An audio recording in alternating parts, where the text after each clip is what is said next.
रामकथा सेवा समिति दिव्यनगर गोरखपुर के तत्वाधान में चल रही श्री राम कथा के अंतिम दिन अयोध्या धाम से पधारे आचार्य श्री रजनीश शरण महाराज जी ने कथा श्रवण कराते हुए कहा कि भगवान श्री राम मानव का अवतार लेकर अवधपुरी में राजा दशरथ के आंगन मध्य दिवस में नवमी तिथि चैत मास में मंगलवार को अवतरित हुए।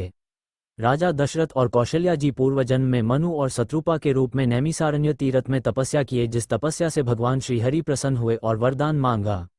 भगवान ने पूछा, बताओ आपको क्या चाहिए। मनु शत्रुपा ने कहा, प्रभु आप सब कुछ जानते हैं। फिर भी भगवान ने कहा, आप वरदान मांगिए, क्योंकि जब तक मनुष्य अपना दुख दर्द इच्छाओं को ईश्वर के सामने खुलकर नहीं कहेगा तब तक ईश्वर भी शांत पूर्वक सुनते और देखता रहता है। क्योंकि आजकल समाज में हम अपना सुख दुख परिवारजनों को सुनते हैं और समाज की ये धारणा भगवान सब कुछ जानते हैं, जो कि ये मिथ्या है।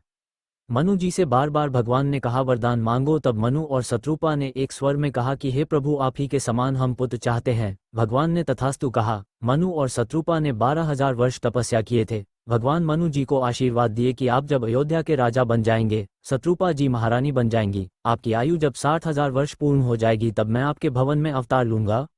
यही मनु और शत्रुपा अयोध्या में राजा दशरथ और कौशल्या के रूप में अवध का राजभोग किए। जब समय धीरे धीरे 60,000 वर्ष पूर्ण हो गया, पृथ्वी से धर्म का ह्रास होने लगा, यज्ञ और पूजा पाठ कर्म आदि बंद होने लगे, कोई भी माता पिता का सम्मान नहीं करता था।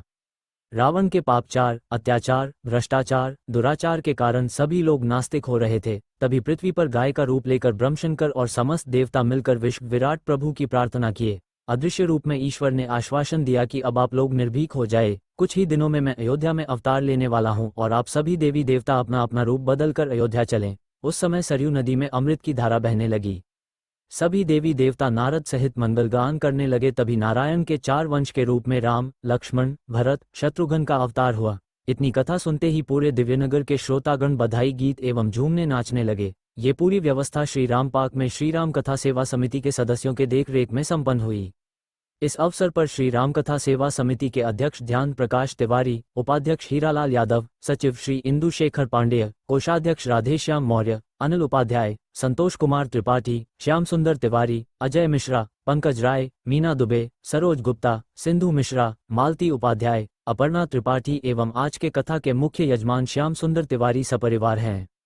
आज की कथा का शुभारंभ श्री वेद प्रकाश यादव, वरिष्ठ सहायक उप नियंत्रक नागरिक सुरक्षा गोरखपुर एवं श्री ब्रिजेश राम त्रिपाठी, अध्यक्ष गुरु कृपा संस्थान, जिनके यहाँ प्रत्येक एकादशी को अखंड रामायण का पाठ होता है, दीप प्रज्वलित कराकर किया। अधिक संख्या में श्रद्धालु भक्तजन, माताएं और बहनें उपस्थित रही। कथा का अंतिम दिन हवन और भंडारा कर समापन किया गया।